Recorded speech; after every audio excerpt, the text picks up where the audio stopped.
Welcome to this session on how to organise an induction within the UK. In this session we'll have a look at why we need inductions. Then we'll have a look at the induction process and how this applies to the corporate side of the business. We'll then look at linking this to the probation reviews.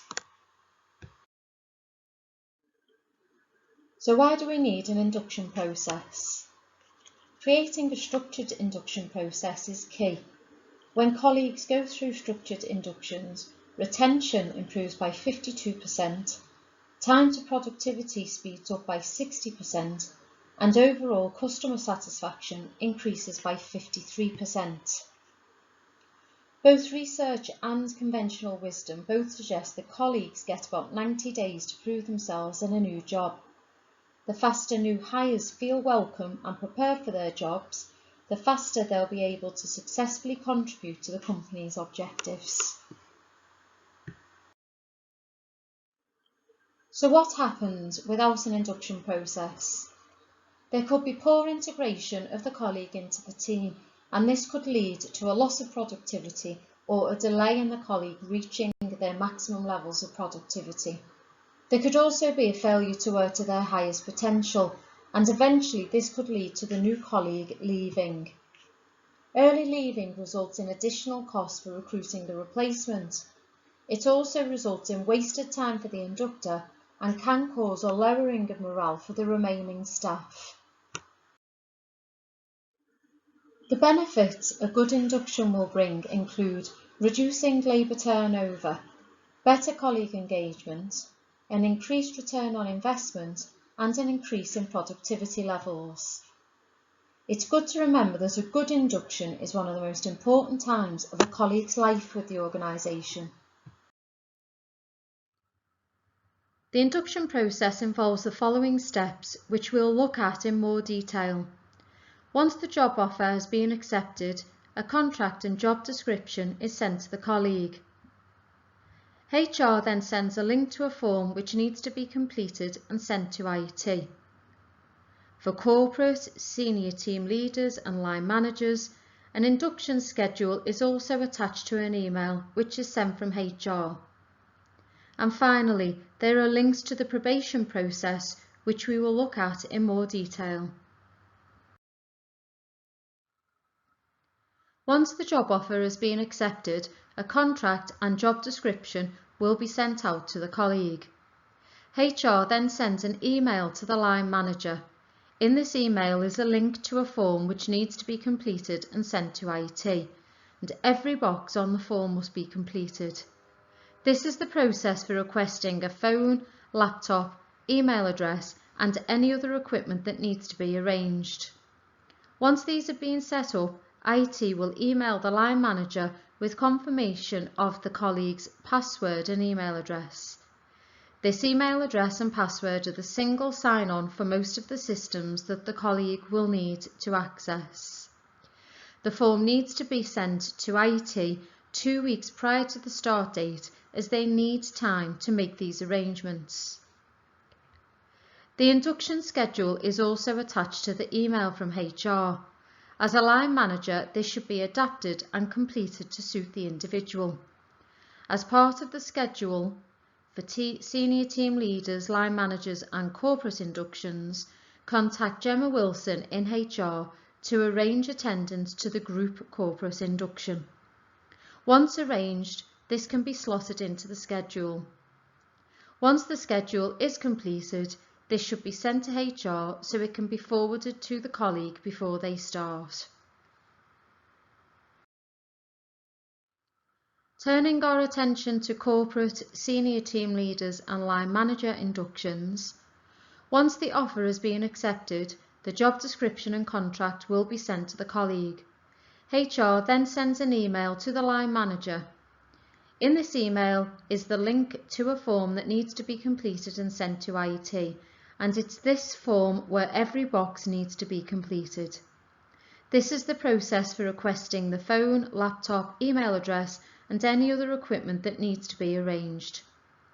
Once these have been set up, IT will email the line manager with confirmation of the colleague's email address and password, which are the single sign-on for most of the systems that the colleague will need to access. This form needs to be sent to IT 2 weeks prior to the start date, so they have time to make the arrangements. The induction schedule is also attached to the email from HR. As a line manager, this should be adapted and completed to suit the individual. As part of the schedule, for senior team leaders, line managers and corporate, you should contact Gemma Wilson in HR to arrange attendance to the group corporate induction. Once arranged, this can be slotted into the schedule alongside other contacts and departments that you would like your new starter to meet. Once the schedule is completed, this should be sent to HR so it can be forwarded to the colleague before they start. HR will assign e-learning modules as appropriate. HR will create a hamper and provide this for the colleague. A site pass will then be issued for Warrington or the London office. Arrangements will be made for the photo to be taken and the ID card will then be issued. A handover will then take place from HR to the line manager, and the line manager can continue to organise the rest of the colleague's induction, including the appointment that has been booked for the corporate induction. Research has shown that an individualised induction plan is much more effective than a standard corporate version.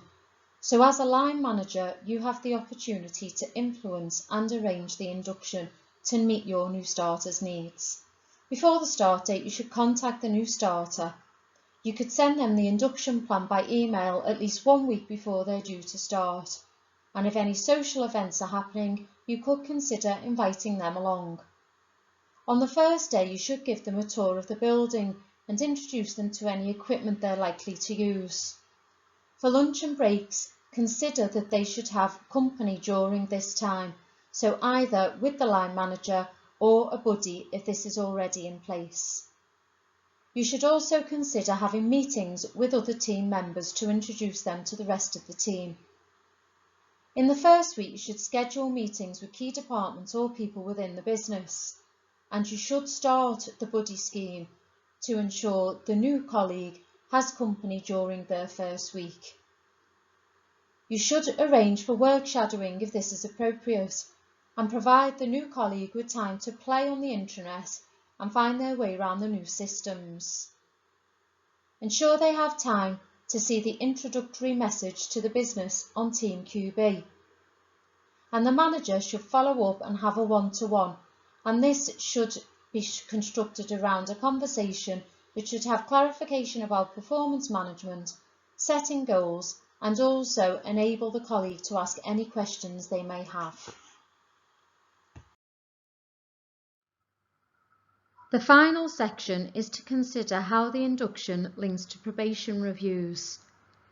Firstly, it's important to consider that the induction will take longer than the intense 1 week or 2 week period that's heavily supported by the line manager and other people in the business.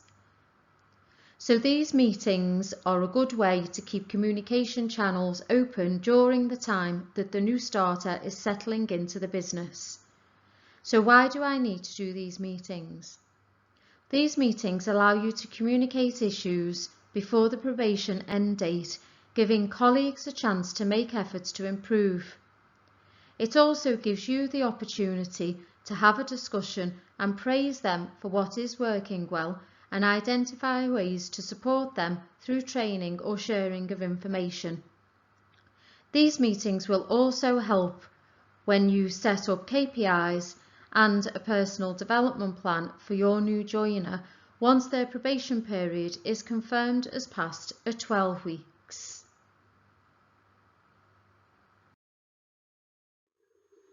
At this stage, the colleague will also be asked to complete the induction survey. During the induction and the probation period, a buddy should be arranged with either a team leader or a colleague. Before the 12-week sign-off, you will have a 4-week probation review, an 8-week probation review, and then you will have the 12-week sign-off meeting, which needs to be completed on Kronos. Some key points to consider are: if you have any concerns during your new starter's induction or probationary period, you should raise these with your HRBP as soon as possible. This means that any interventions can be made and support can be offered to you in how to manage the induction and probationary period during this time. Do not let your new starter's probation date pass without a meeting. If you can't have a meeting ahead of the due date, HR will need to write to them to advise them that this delay does not mean that their probation is passed. So you must alert HR to the need to delay as far in advance as possible. Do not let the first meeting you have with your new joiner be their 12-week sign-off meeting. And do keep a log of emails and pointers on concerns and what is working well in a Word document. This will help to facilitate the review meetings. And you should schedule your review meetings in the diary in advance so that they don't get missed. If you have any queries about organising an induction, you can contact the HR team. Thanks for watching this session on how to organise an induction within the UK.